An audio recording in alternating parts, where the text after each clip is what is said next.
श्रेया, एक चीज़ मैं आपको बताऊं, I respect JP Morgan a lot, ठीक है, लेकिन क्या होता है ना, कई बार अगर आप एक सेक्टर के सबसे ज़्यादा स्ट्रॉन्ग एनालिस्ट होते हैं ना, तो जैसे कहते हैं ना कि जब सबसे एंड में आकर आप उसको एकदम डाउनग्रेड करते हैं, बहुत कुछ भाव में होता है। एक चीज़ मैं यहाँ पे अपफ्रंट बता देता हूँ लोगों को, Q1 आईटी कंपनीज के लिए, लार्ज कैप आईटी कंपनीज के लिए डिजास्टर्स रहने वाला है, ठीक है।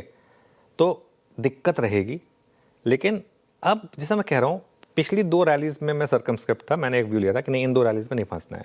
लेकिन इस बार ना इतनी बड़ी, देखिए आईटी को अगर आपको शॉर्ट भी करना है ना, आईटी में शॉर्ट करने में जैसे इस तरीके की बीच में रैलीज आई थी जहाँ पर जब वो फेल होती तब करें।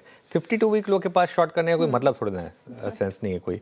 और इन्फोसिस आज मैंने ग्रीन में इसलिए लिया था क्योंकि देखिए कल नंदन निलेकनी ने जो बात की, और at the end of the day देखिए वो नंदन निलेकनी है ना, बहुत कुछ उन्होंने देखा है इंडस्ट्री में, और एक उन्होंने बात कही है कि नहीं हम इसको सरवाइव कर लेंगे, तो एक बार के लिए तो मार्केट रिस्पेक्ट देगा उसको, एक बार के लिए तो मार्केट रिस्पेक्ट देगा श्रेया। एक बार के लिए जो 1030 वाला है वो 1100-1120 तक इन्फोसिस जाने की पॉसिबिलिटी रहेगी यहाँ पर।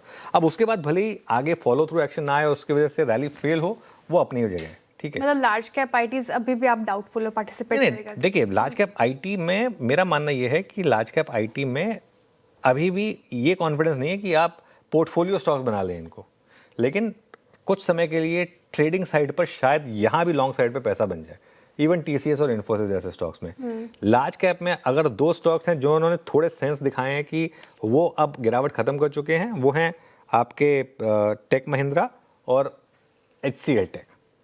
बाकी इन्फोसिस, टीसीएस, विप्रो पर आज भी नेगेटिव व्यू था, क्योंकि विप्रो ने अभी तक ऐसा कुछ नहीं किया। और अगर आप देखें तो आज की रैली में भी विप्रो कम चला, अभी आया ग्रीन में, पूरे दिन तो रेड में ही रहा विप्रो, है ना।